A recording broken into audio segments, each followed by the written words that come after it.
सत साहिब सतगुरुदेव की जय। बंदी छोड़ कबीर साहिब जी की जय। बंदी छोड़ गरीबदास जी महाराज जी की जय। स्वामी राम देवानंद जी गुरु महाराज जी की जय हो।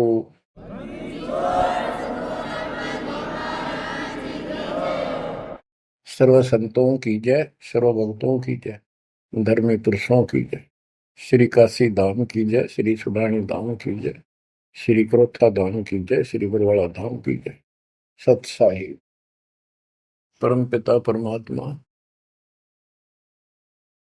कबीर जी की असीम हृदय से बच्चों, आज आपको अपने घर का पता चला।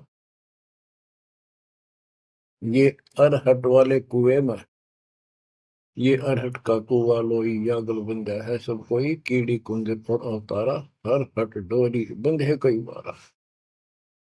इस हर हट जैसे कुएं में बहुत बार चक्कर काट चुके हो। अब इस झंझट से छूटने का समय आ गया। आप किसी से पूछ लो, कोई भी मरना नहीं चाहता, पर सबको पता यहां रह भी कोई नहीं गा। यह समस्या क्यों है?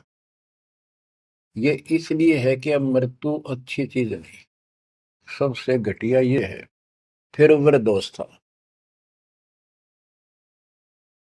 जब तक जवान रहता है रोजी रोटी के चक्कर में उलझा रहे, बस की बात नहीं। यहाँ की व्यवस्था ऐसी है, छोटे छोटे बच्चे होंगे, उनके पालने के लिए मर मिटता इंसान, और करना पड़े। देखे जहां भूखे बैठे, तो ये मजबूरी है अपनी। और फिर सारा जीवन बच्चों को पाल पोस कर पढ़ा कर शादी कर दी, उनके बच्चे हो गए। बच्चों, अपना कर्म के साथ जीव आप बैठे, बच्चे कितने अच्छे हों, कितनी अच्छी बहू आ जा पुत्रवधु, लेकिन कर्म में दुख है तो कोई न कोई इसी आंट ला देगा काल। वो चाह कभी आप उसकी मदद नहीं कर पाओगे, उसके कर्म ना करने दे। जैसे आपको बता, या फिर कोई ऐसी बीमारी हो जाएगी, बच्चे भी, बेटा भी, पुत्र वधु भी दोनों बैठ कर रोने जाएंगे, और वो चिल्लाए जा।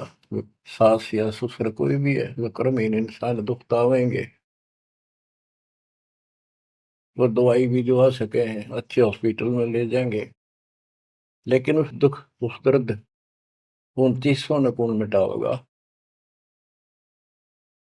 बच्चों, बहुत बार समझा लिया आपको, कभी आंख नहीं खुलने देता यू काल। केवल सतगुरु शरण में आने से इस काल का प्रभाव हट जाता है कुछ समय के लिए, और तब ये बातें अच्छी लगती हैं। ना कोई गाना, ना कोई बेंजू बजे, ना कोई अच्छा सुर निकाल ले जाते, केवल ये परमात्मा की अमर कथा सुनाई जाती है, उस दाता की बोली, उस कबीर परमात्मा की महिमा सुनाई जाती है। और धीरे धीरे जब पाप कम होते चले जाते हैं, यह इतनी अच्छी लगती है। बस गाने सुना करते बकवादी एक अन्य के लिए लगते इनके सामने, तो पाप कर्म जितने कटते चले जाएंगे, इतने ही ये आत्मा का आहार इसे अच्छा लगने लग जाएगा। ये बहुत सी घटनाएं सारे घट रही हैं, पर एक आधा सुनाने से सभी समझ में आ जाती है। एक व्यक्ति को अधर्म मार गया, पैरालिसिस होगा, और उसके 4 एकड़ जमीन थी, उन्हें 16 एकड़ बढ़ा दी। सारी जिंदगी मेहनत करी खूब, कंजूसी के साथ। भगवान को जाने कौन था, कोई सुनता ही नहीं भगवान के बारे में। था उसको 4 लड़के हो गए, चारों की शादी कर दी, चारों अलग अलग हो गए, उसको पैरालिसिस हो गया। अब उसको कोई नहीं उठा उन चारों में था, और बच्चे उसके पास से निकल जा। गांव के व्यक्तियों को पता चला, वो आए, उन बच्चों को समझाया, भाई बाप है, इसने कितना कुछ किया तुम्हारे लिए, कुछ तो शर्म करो। तो एक ने शर्म के मारे कुछ 10-5 दिन करी सेवा, फिर छोड़ दी। फिर उनके रिश्तेदार बुलाए, पंचायत हुई, रिश्तेदारों ने ये कर दिया भाई, इसके 16 किला ने 5 हिस्सा में बांट दो, तो 3 एकड़ जमीन तो इसका आवा है, इसको दो। 3 किले इसके छोड़ दो, और जो इसकी सेवा करेगा वो लो। तो छोटे वाले की पत्नी बोली जी हम ले लेंगे, हम संभालेंगे। वो लालच में वो बला ले ली। बला हो जाती है ये कर्महीन इंसान। और 1 महीने बाद से फिर छोड़ दी। फिर गांव के व्यक्ति आए, मेरा भाई क्यों नहीं संभालते तुम? वह बोलिए किले भी ले लो, मारो बस का कोई सबके बीच में। तो गांव के लोगों ने एक नौकर किया, 3 एकड़ जमीन में से उसका जो खर्चा वर्ता उसको ध्यान लगे।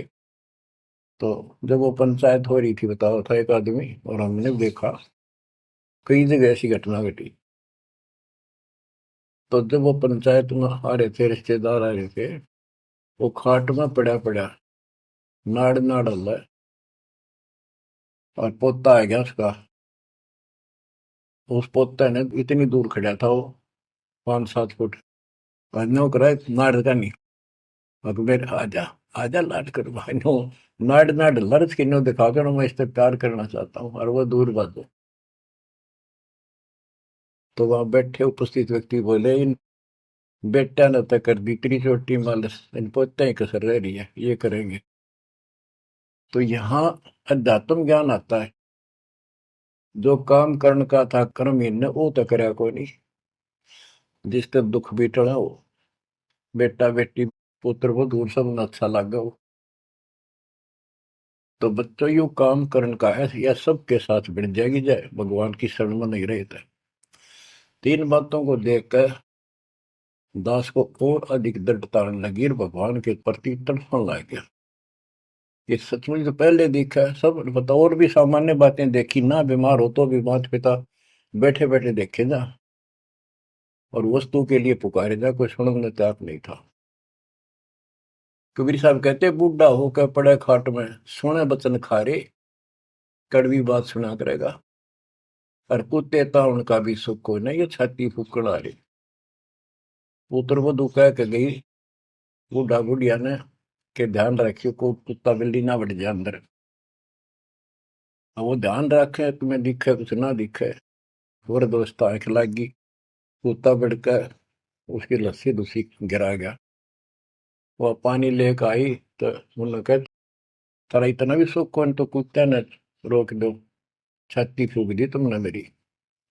तो परमात्मा कह रहे फिर ये एक वचन सुनोगे तुम, ये कथा सुनने को मिलेगी अमर कथा तुम्हारे को।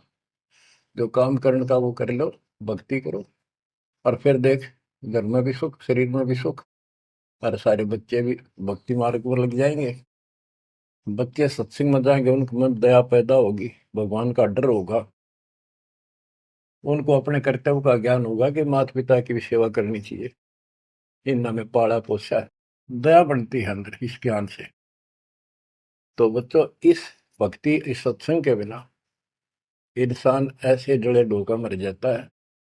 और जब तक ये ज्ञान नहीं होता, वो काम हमने सबसे उत्तम और बस इतना ही ठीक है, वो अच्छा लग रहा था। तो यहाँ कबीर साहब कहते सतगुरु के उपदेश का सुनिया एक विचार, जय सतगुरु मिलते नहीं फिर जाते यम द्वार। वो दुख और आगे देखो, मृत्यु के बाद यम के दूत घसीट के ले जाएंगे धर्मराय के उस न्यायाधीश के दरबार में, फिर उनका फैसला होगा इसको नरक में डालो, इतने वर्ष, इतने दिन, इतनी घड़ी कैलकुलेटेड होते होंगे। यम के दूत उनको लेकर चलते तोड़ के तोड़ने क्यों, 1 लाख का हिसाब हो डेली, दे लट्ठा दे लट्ठा। वो नरक से वापस भाजे, उनका लठ मारे भाले ठोकर, जबरदस्ती लात मार के ठोकर मार के नरक में गिरे। कहते नरक द्वार में दूत सफर करते क्या चातान, उन तक कबू ना छूटता करता चारों खानी। नरक भोग का फिर 4 खानी में भरमता, जितने गधे शोर बनता, और कभी ना लगता पार, सो फेरा सब मिट गया मेरे सतगुरु के उपकार। बच्चों समझ लो इन बातों को और देखो मालिक की दया। ये बातें कदे हमने दादे परदादा पर भी ना सुनी, माता पिता से नहीं सुनी। उसकी दया हुई दाता की, और आज ये अच्छी लगे और बात एक भी अच्छी नहीं लगती। वो तो बेतुकी बातें हैं। थोड़ी देर बातें करनी पड़ती है इधर उधर की, 2 मिनट बाद में सोचा ही या तो जा अपना परमात्मा ने याद करे। तो यह लगन अलग से लगेगी, इस सत्संग से लगेगी, और भक्ति स्वर्ण दान करोगे या सेवा, ये सारे मिलकर आपको निर्मल करेंगे। आपको हर तरह से शक्ति आत्मा को मिलेगी। भोजन खाते हैं तो उसमें सभी प्रोटीन सब प्रकार के खाने होते हैं, तभी स्वस्थ शरीर रहता है। इस प्रकार हमने सेवा भी, जिसी बने सुमरण भी, दान भी, ये करना पड़ेगा। और मर्यादा का निर्वाह परहेज भी रखने पड़ेंगे, तभी आत्मा स्वस्थ होगी, मोक्ष प्राप्ति योग्य होगी। बच्चों, धन है आपके माता पिता जिनसे जन्म हुआ। आपकी किस्मत को अगर व्याख्यान करने लगो, आपकी किस्मत का वर्णन करूं, कोई शब्द नहीं दास के पास। इतनी अच्छी किस्मत लेकर जन्मे हो तुम। आपका मनुष्य जीवन इस समय, मनुष्य जीवन के बाद फिर आपको शरण मिल गई। गजब अजब बात तो यह है कि आपको शरण मिल गई।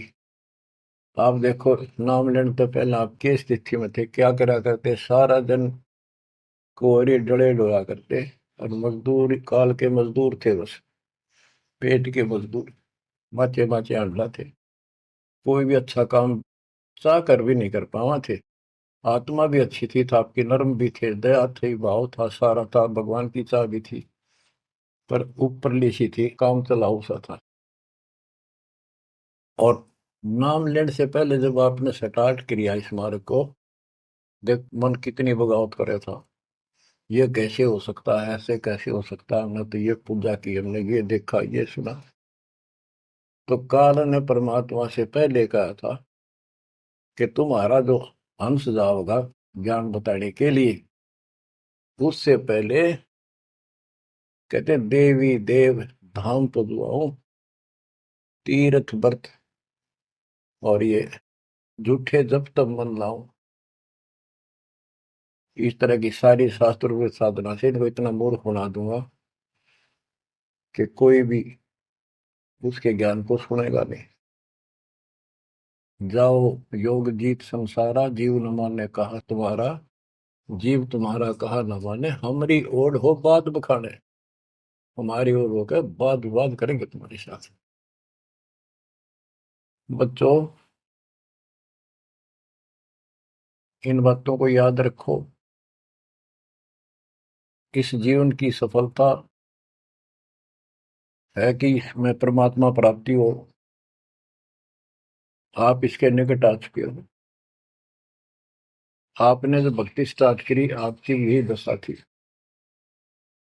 कति मन मान कर राजी नहीं था, और उस दाता देखो अपने बच्चों को कैसे कैसे कैसे कोई न कोई भेज के अपना बहन भाई रह रह कर कथा सुनाई। कभी अच्छी लगी, कभी ना लगी, धीरे धीरे पाप करते गए, सुनते चले गए। कहते सो सब सिदर मैं करूं अपने जन के काज, हरने से पूजो मार दो नरसिंह दर के साज। इब्राहिम सुल्तान के साथ कितने खाड़े कर दिए, कितना पीछे पड़ गया जाता अपने बच्चे को नरक से निकालने के लिए। यही दशा अपनी थी। उस दाता ने कोई न कोई कारण बना के अपने को राह दिखाया है। हरी बच्चों, समझो इस मार्ग को, क्योंकि ये कथा जो सारी सुनाई जाती है, ये आत्मा को सहारा देती है। ये आत्मा बहुत सतर्क हो जाती है, इन पर सब पर विचार करती है, तब इस मन को साइड कर देती है कि बस बहुत हो लिया। आप देखो क्या हाल है, कल न पशु बन जाओगे, और पहले पेरा ने कितनी बार बन लिए। तो परमात्मा आपको बहुत लंबे समय से तैयार करते करते करते करते आ रहे, और आप भी लगे रहे। जैसे भी जितना दाव लगा जिस जन्म में आप करके, फिर काल का प्रभाव ज्यादा था, नहीं पार बसाई छूट गया मार्ग। जो गुरुद्रोही हो जाते हैं ना, वो सदा के लिए खत्म हो जाते हैं। वो तो अरबों खरबों वर्षों तक धक्के खाओगे। आप विमुख होते रहे, जैसे राबिया विमुख हुई। स्टार्ट वहां से नहीं था उसका, बहुत पीछे से था, लेकिन भक्ति की चाह बनी रही बनी रही। दाता फिर मिलते रहे। परमात्मा कबीर साहब कहते हैं, मेल अठेला जाइयो, तीर्थ धाम पर भटकियो, मेले बड़ा मिलाप, पत्थर पानी पूजते हैं, कोई साधु संत मिल जाओ। जब तक भगवान नहीं मिला है, तब तक ये आस्था भी बनी रहनी चाहिए। इसलिए परमात्मा कुछ लोगों को दूंगा, संस्कार तो निकाह होता है, कोई मत्था टेक के किते जाके, और कुदरती वो संस्कार आ जाता, उसकी आस्था बनी रहती है वहां पर, तो भगवान में चाह बनी रही। कई नरसिंह बन के इसने आना पड़ा। काल ने तो मस्त करवा दिया था। प्रहलाद भगत की आस्था खत्म हो जाती, दाता रक्षा नहीं करते, सारे समाज में आस्था खत्म हो जाती मनुष्य जीवन में, कि भगवान है ही नहीं करे। और ईशा दिखा दिया, भगवान आज तक याद है, भगवान है। इसलिए हमारी चाह बनी रही परमात्मा के प्रति। तो बच्चों, परमात्मा की असीम रजा आपके ऊपर। परमात्मा 600 साल पहले हमें राह दिखाने लगे थे, और उसी समय से आज तक बीच में अपने संत गरीबदास जी को बीच में मिले, इस भक्ति को फिर से जीवित करके, इस अध्यात्म ज्ञान को फिर से कति खम्भ रूप गे, इनके माध्यम ये यथार्थ ज्ञान देख। और 300 साल से ये अमर ग्रंथ यहाँ पढ़ा करते थे गरीबदासी, गरीबदास के 12वें पंथ वाले। मेरे गुरुदेव के अतिरिक्त किसी के पल्ला नहीं पड़ा। उन्होंने दास को दिया ये खजाना, उसके बाद गहनता से इसका अध्ययन किया, आशीर्वाद उनका रहा। आज ये खजाना खोल दिया, गुरुदेव का आशीर्वाद, कबीर साहब का वचन, 5505 का युग बीत चुका, तो ये खेल तो होना ही था। और यह गंगा आएगी, मोक्ष करने वाली असली गंगा, ये है सत्संग। इसमें जो स्नान करेंगे, सत्संग सुनेंगे, मोक्ष तो इन आत्माओं का होगा। अब्राहिम सुल्तान को कैसे निकाला, उसके कोरडे तक खाए मालिक ने अपने बच्चे के, बता के लागत था, क्या नाता था उससे। अब यहां विचार कर लो, उसका हमारे से क्या नाता है, कितना गहन नाता है। वो हमारा पिता है, वही हमारी माँ है। उस परमात्मा में हमारे प्रति माँ और पिता दोनों का मोह है, कितना जबरदस्त हो सकता है वो देखो। तुम अपनी गलती से फंस गए, पर वो बैठा उस पर भी नहीं जाता खाली, कि कुछ तो निकालो काल के जाल से। आप आंख खोलो, इस मार्ग को दृढ़ता से ग्रहण करो, बच्चों वाली बातें छोड़ दो। सारा संसार एक तरफ हो जाए, आपने एक तरफ होना पड़ेगा।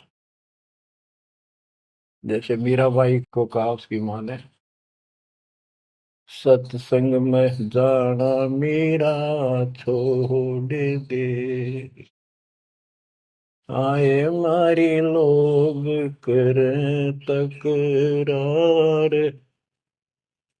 सत्संग में जाना मीरा छोड़ दे, सत्संग में जाना मेरा ना छूटे री,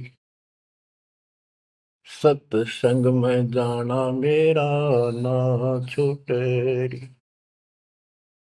तारी चाहे दल कमरो संसार, सत्संग में जाना मेरा ना छूटे। इस दशा में, इस स्थिति में आपको आना पड़ेगा। ये संसार साथ नहीं जाएगा, ये संसारिक व्यवहार आपका कति काम नहीं आऊगा। ठीक है, बेशर्म होना भी नहीं, जितना हम समाज में सहयोग कर सकते उस तरफ में रहना पड़ेगा। प्यार दें सबको, नमस्कार करें, बड़े छोटे की कदर करें, अच्छा व्यवहार करें, हेल्प करें, लेकिन जहां अपने भक्ति में बाधा हो उस पर नमस्कार करें, हाथ जोड़ लें दूर से। बच्चों, गरीबदास जी ने बताया है, गोरख से ज्ञानी गणे और सुखदेव दती जिहान, सीता सी गो भारिया संत दूर स्थान। पुण्यात्मो, आपको अध्यात्म सिलेबस, ये अध्यात्म का पाठ्यक्रम पढ़ाया जा रहा है, दास टीचर है, और इसको बार बार रटवाऊंगा, बार बार समझाऊंगा, क्योंकि टीचर सारा साल उस सिलेबस को रह रह कर रिपीट करवाया करे, तब बच्चों के आत्मा में, उसके मन में, बुद्धि में वो सेट होता है। तो बच्चों, आपको ये सिलेबस दास बार बार रिपीट कराएगा, और ध्यान से उत्सुकता से सुनते रहना। परमात्मा के ज्ञान को, सत्संग को सुनो, जब कति एकाग्र चित्त से सुनो। गरीब गोरख से ज्ञानी घने, सुख देव जति जिहान, सीता सी बहु भारिया संत दूर स्थान।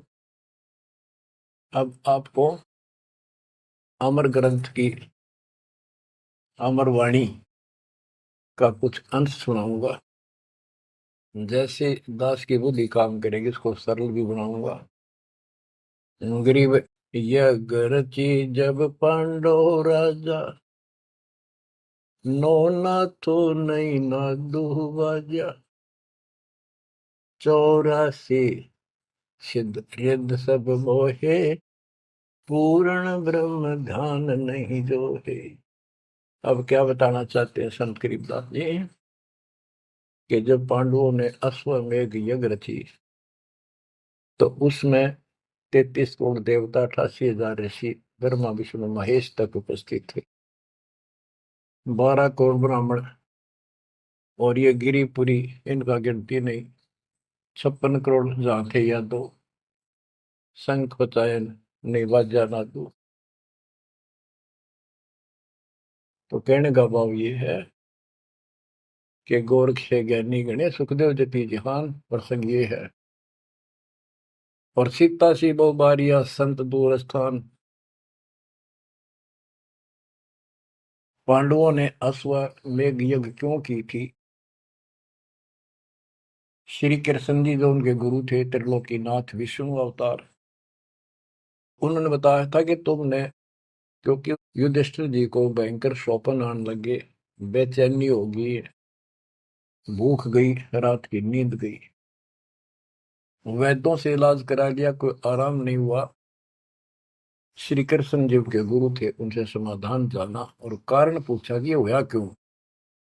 तब श्री कृष्ण जी कहते, तुमने जो बंदूक घात किए हैं, युद्ध में, महाभारत में आदमी मारे और अपने प्रियजन मारे, रिश्तेदार मारे, ये पाप वो हानि कर रहा है, वो सेध रहा है। समाधान ये है कि अश्वमेघ यज्ञ करो और पूरी पृथ्वी पर न्योता दे दो, कोई आओ, धर्म यज्ञ करो एक, और धर्म यज्ञ सफल होगी तो तुम्हारा यह दुख दूर होगा, अन्यथा नहीं होगा। और यज्ञ संपूर्ण होने की, सफल होने का चिन्ह बना दिया, बता दिया निशानी, कि एक शंख 5 मुंह का, पंचानन शंख, उसको पंचजन्य भी बोल देते हैं, पंचायन, आनंद माने मुख होते हैं, पंचानन 5 मुख का शंख एक अलग स्थान पर रखा जाएगा। वो कोई बजाएगा नहीं, आप पर बाजेगा। वो बाजेगा तब जब कोई पूर्ण संत, अच्छी करने वाला उसमें भोजन खा लेगा। तो 33 करोड़ देवता बुला लिए, 88,000 ऋषि आगे, 12 करोड़ ब्राह्मण आगे, तो किसी से भी शंख नहीं बजा। न्योता देने के लिए चारों पांडवों की चारों दिशा में ड्यूटी लाई थी युधिष्ठिर ने छोड़ दिया कि भी न्योता दे का निमंत्रण दो। भीम का निमंत्रण देने की जो दिशा थी, ड्यूटी थी जिस साइड में, उसमें सुदर्शन नाम के एक सुपच, जिसे आजकल शेड्यूल कास्ट कहते हैं, उसमें सुपच कहते थे, और वाल्मीकि जाति में थे वो। भीम वहां गया। भीम ने उनको निमंत्रण दिया कि भगत जी हमारे वहां आइयो, और मैं युधिष्ठिर राजा का भाई भीम हूं, और ऐसे ऐसे हमने एक अश्वमेध यज्ञ रची है, आप आमंत्रित हैं। तब सुदर्शन जी ने कहा, सुपथ ने, कि भीम तुमने तो इतना पाप कर रखा, कसाई भी फीका पड़ जाए। तुमने ऐसा जुल्म कर दिया, वो बहन आज तक रो रही है जो विधवा होगी सैनिकों की, उनके बच्चे टक्कर मार रहे हैं, माँ से पूछ रहे हैं पिताजी कब आएंगे छुट्टी। उनकी माँ एकांत में ज्यादा रो रही है, तुम बैठ के ठाठ कर रहे हो और तुम मौज कर रहे हो, तुम तो नरक में डाले जाओगे। मुझे बुलाना है, जो अश्वमेध तुम करने जा रहे हो, ऐसी अश्वमेध 100 का फल मुझे संकल्प करो, 100, तब मैं तुम्हारे जाके रोटी खाऊं, मैं कौन पड़े से नरक में। अब अहंकार था भीम को कि हमारी यज्ञ तो सफल होनी है, क्योंकि श्री कृष्ण जी रहे साथ। तो उस भगत को कहा कि तेने आना होता जी, फालतू ना बोले, कि तेरे बिना वह काम अड़ा है, हमारे कोई आंट नहीं लगती। तो सुदर्शन जी चुप हो गए, संकट और सवाल को उल्ट जवाब ना दे। जब उनका कति संपूर्ण नहीं हुआ, वो काम नहीं बना, 33 करोड़ यादव सारे आ लिए, सबने भोजन खा लिया। शंख नहीं बजा, जब एक दूसरे के मुंह को देखा, वो उपस्थित ऋषि संत देवता ये बतला रहे हैं कि इनके पाप घने कर लिए इनने। हाँ, शंख बजेगा कहाँ से, अपने ऊपर ना लेते। अब जैसे ये माया के अंग का प्रसंग है, वाणी वो चल रही है कि इस देवी ने, इस माया ने काल के दबाव में यहाँ सबको भ्रमित कर रखा है, सत साधना करने नहीं देती, शास्त्र विरुद्ध साधना में डरे डुबावे, कर तो काट रहा है, लेकिन यह उसके दबाव में आ गई, या क्या करे, फंस गई, इसके साथ आकर निकम्मे गए। तो बच्चों, तब युधिष्ठिर बोला, महाराज हमारे पाप गिने हैं भगवान, ये तो कभी नहीं बन जाए। तो मन पता है क्या हाल हो रहा है, वो मेरे स्वप्न में भी दिखाई देते, वो बच्चे रोते हुए, उनकी विधवा रोती हुई टक्कर मार रही है। कृष्ण जी बोला, भाई इस शंख न बजाने वाला आया को नहीं। भीम को बुलाया कि बताओ इस साइड में किसकी ड्यूटी थी निमंत्रण देने की, कि भीम की थी। भीम से पूछा कि तुम ऐसे ऐसे, एक सुदर्शन नाम का संत है, उसको न्योता नहीं दिया। वो बोला, जी निमंत्रण दिया था, पर वो तो कुबोल आदमी है, ये बातें बोली है कि तुम पापी हो, अपराधी हो, वो तो गलत बोला। कृष्ण जी बोले, आपने क्या कहा। भीम बोला, मैंने कह दिया तो नाना होता जी, आपने ना तो मत आइए। श्री कृष्ण जी बोले, सारा काम खराब कर दिया, साधु संतों से ऐसे नहीं बोलना चाहिए, वो जो कहते हैं उसमें कोई दम होगा बात में। तुम तो सारा काम बिगाड़ दिया, अब बता क्या करेगा। इतना पैसा लग गया, बात वही की वही, ओडे मुंह हो गया भीम का, कह तो माच रहा था, तक के दिफा था। श्री कृष्ण जी बोले, बैठ साले, रथ तैयार करो। उस दौरान जब यह घटना घटी, उसमें परमात्मा करुणा में नाम से प्रकट थे कबीर साहब, और सुदर्शन उस करुणा में परमात्मा के बच्चे थे, शिष्य थे। सुदर्शन जी ने अपने गुरुदेव को जाके बताया कि महाराज ऐसे ऐसे वो भीम आया था, और मैंने उसको बोल दिया, भाई ऐसे ऐसे कर। परमात्मा बोले, भाई वो यज्ञ तो उनकी पूरी हो को ना, उन तो वो सारे माया के पुजारी बैठे हैं, वह फिर आओगे, तू खिसक जाए यहाँ पे। सुदर्शन जी तो निकाल दिए, परमात्मा सुदर्शन रूप बनाकर बैठ गए। पांचों पांडव छठे कृष्ण जी गए, 1 योजन 12 किलोमीटर दूर रथ से उतर लिए और पैदल चल पड़े।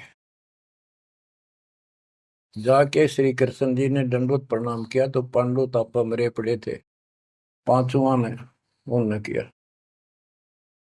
तब सुदर्शन जी बोले, एक सुदर्शन जी कहूंगा मैं, क्योंकि ये फिल्म है, फिल्म में जो रोल जो करता है वही बोला जाता है। सुदर्शन जी ने कहा, आओ त्रिलोकीनाथ, कैसे आना हो गया। श्री कृष्ण जी बोले, हे सृजनहार, हे सारी सृष्टि के रचनहार, आप जानी जान हो, ये पांडव है और ऐसे ऐसे नहीं, अश्वमेध यज्ञ की है वो, आपके बिना संपूर्ण नहीं हो सकती।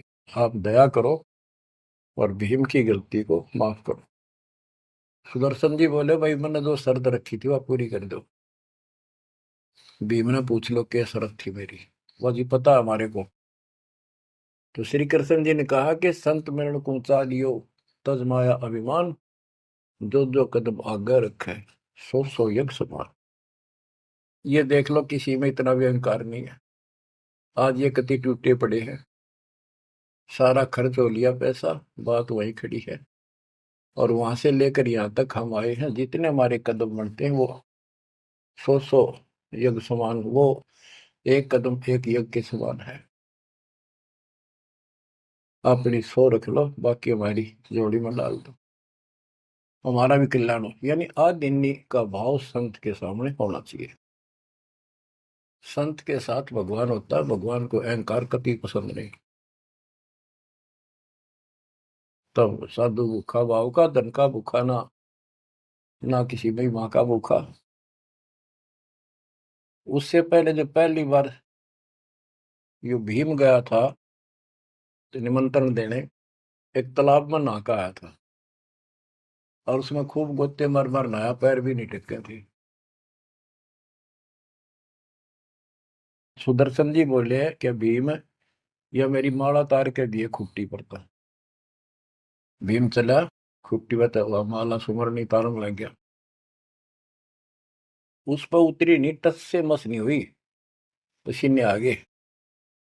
जब सुदर्शन जी बोले, भीम उधर बड़ी डींग मारा था कि युद्ध न्यों नहीं जीता जाता, एक का मारू था 10 मरे थे। अरे माला ना उठी तेरे थे, छोड़ के आ गया, दूर खड़ा हो गया। और कोई दिखाना भी जरूरी था कि कुछ है इसके पल्ले, ना तो उनके मन में फिर दूसरा देता।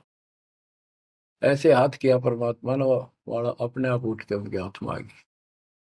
धर्मदास या घना अंधेरा, बिन परचय जीव जम का चेहरा।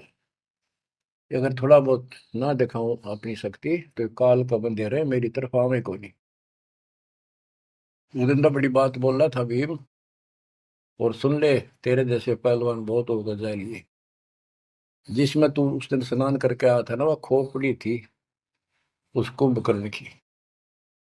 खोपड़ी, ये सर का ऊपर ऊपर का कटोरा, जिसमें तेरे पाँव भी न टेके, ऐसे ऐसे होकर जानिए बकवादी। भक्ति बिना बात नहीं बने बच्चों। तो जब परमात्मा यानी सुदर्शन जी रथ में बैठकर उनके साथ वहां पहुंचे, द्रौपदी ने देखा कि कौन सा है संत, पता चला यू एक केला यू है हुआ। तो तभी उसके मत्था ठन गया कि इससे क्या होता, ये इतने ऋषि में ऋषि बैठे तपस्वी फलाना। फिर श्री कृष्ण जी ने कहा, द्रौपदी बढ़िया भोजन तैयार कर, संत खाना खाओगा तारा काम बनेगा। तो द्रौपदी ने सोचा, बढ़िया भोजन बनाऊं, कई प्रकार के पकवान बनाकर थाली में नारी नारी कटोरिया में रख कर दिए। और सुदर्शन जी जो है वह 5 ग्रास खाते थे।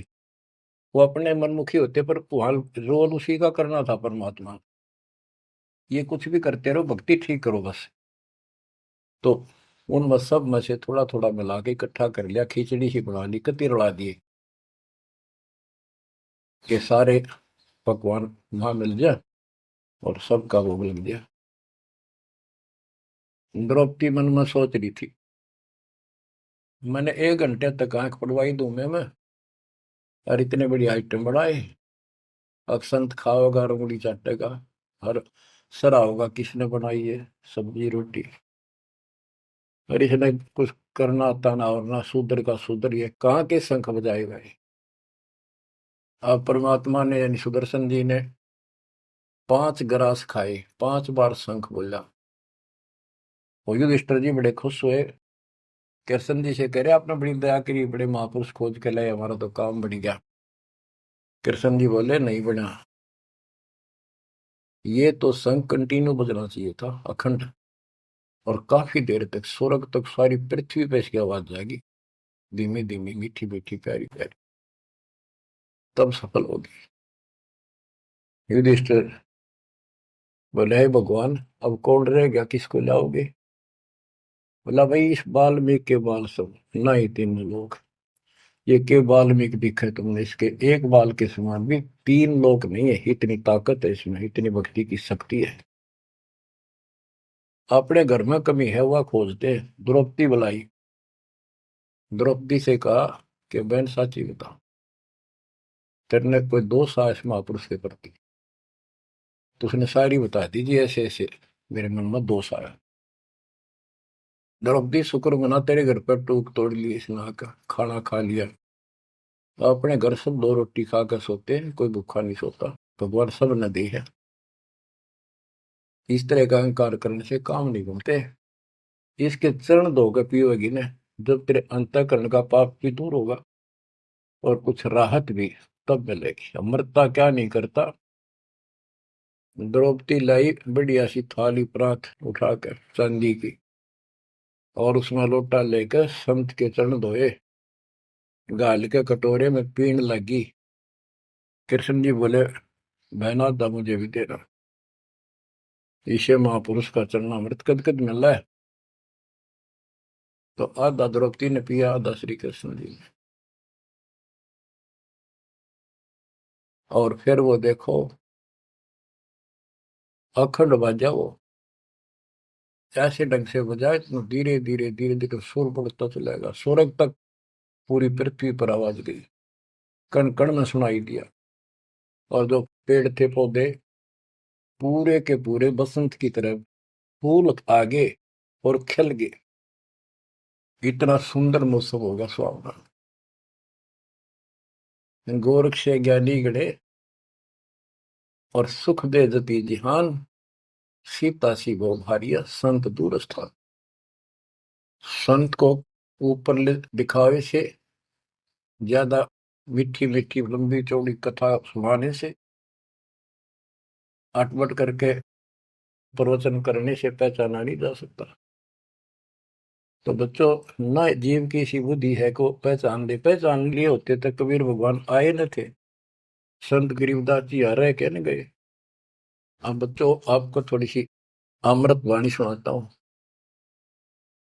ग्रीव फिर पांडवों की यज्ञ में शंख पंचायन टेरे, 12 कोटि पंडित जहाँ पड़ी सबन की मेरे। यज्ञ रची जब पांडव राजा, नौ नाथों ने नादू बाजा। उस यज्ञ में 9 नाथ, 84 सिद्ध, 33 करोड़ देवता, 88,000 ऋषि, 12 करोड़ ब्राह्मण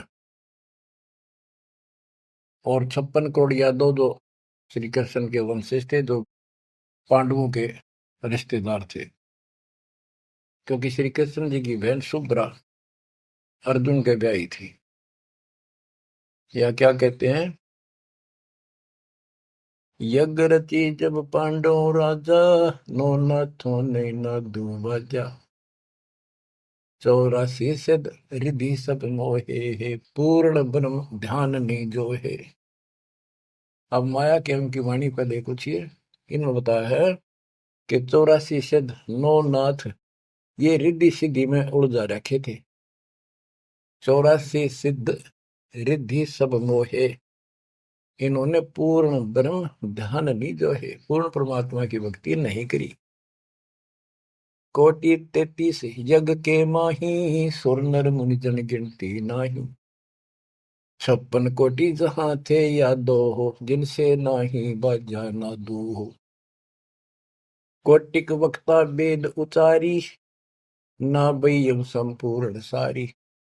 सर दर्शन की गिनती नाही, अनाथ जीव जी में बो माही। ओहो, सठ दर्शन ये गिरिपुरी कहती है बहुत गड़े आए हुए थे, और अनाथ जीव भी बहुत गड़े आए।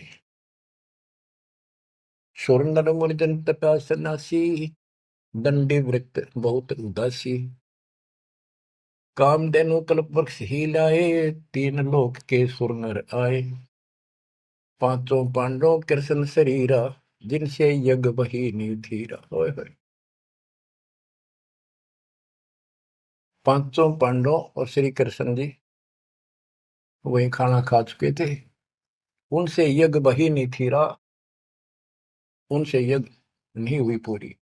एक बाल्मीक नीचे कुल साधु, जिन शंख पचायन पूरे नादु। और गनो माया के पूता, ब्रह्म जोगनी सब ही दूता। ओहो, कहते हैं एक बाल्मीक नीचे कुल साधु, जिन शंख पचायन पूरे नादु। ये और गनो माया के पूता, ये और तक माया के भ्रमित है। माया सिद्धि प्राप्त करके लोगों को प्रदर्शन करना, ये भी माया जाल। या महिमा पागी न इनमें खेल ले गए खिलौने से, या माया ये देवी न उलझा रखे काल के दबाव। कहते हैं और गनो माया के पूता, ब्रह्म जोगिनी सब ही धूता। अब क्या बताते हैं, गिरि पांचों पांडव संग हैं, और छठे कृष्ण मुरार। चलिए हमारी यज्ञ में हे समर्थ सिरजनहार। अब श्री कृष्ण जी भी तो तीन लोक के मालिक हैं, पिछले संस्कारी हंस है।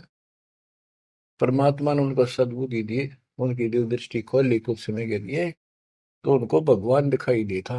वो सुदर्शन उस दिन थे भी भगवान, पर उसको एहसास था, क्योंकि ये धातु मार्ग के अंदर अपने आप आत्मा अपने से शक्तिशाली के आगे नीचे हो जाती है, मुरझा जाती है। गृह पांचों पांडव संग हैं, और छठे कृष्ण मुरारे। चलिए हमारी युग में समर्थ सृजनहार। गिरि पांडव यज्ञ अश्वमेघ में, सतगुरु किया पिया ने। पांचों पांडव संग चले, और छठा भगवान। गिरि पांडव यज्ञ अश्वमेध में, वाल्मीकि की बे। शंख पचायन बजाइया, राख्या नहीं संदेह। ग्रीव सुपच रूप धर आइया, सतगुरु पुरुष कबीर। तीन लोक की मेदनी, सुर नर मुनि जन भीड़। ओह, कहते हो सुपच का रूप धरकर स्वयं सतगुरु परमेश्वर कबीर जी आए, जहां पर तीन लोक की सेना बैठी थी मेदनी, या दुनिया भरी पड़ी थी। 33 करोड़ देवता, 88,000 शेर, 56 करोड़ यादव। 33 कोटि यज्ञ में आए, 688 सारे। 12 कोटि वेद के वक्ता, सुपच का शंख बजा रे। के 33 करोड़ देवता, 88,000 ऋषि, 9 नाथ, 84 सिद्ध, 12 कोटि वेद के वक्ता ब्राह्मण, ये सारे वहां पर बैठे थे। उन तो ये छोटा सा काम नहीं हुआ, 3 ताप के अंतर्गत पांडव दुखी हो रहे थे। तुम कौन राम का जपते जापम, तात कटे ना तीनों ताप। तो बच्चों, परमात्मा की आपके ऊपर असीम रजा है। आपको पूर्ण परमात्मा की भक्ति मिली, पूरा सतगुरु मिला, आपको मोक्ष दी दाता सच्चाई।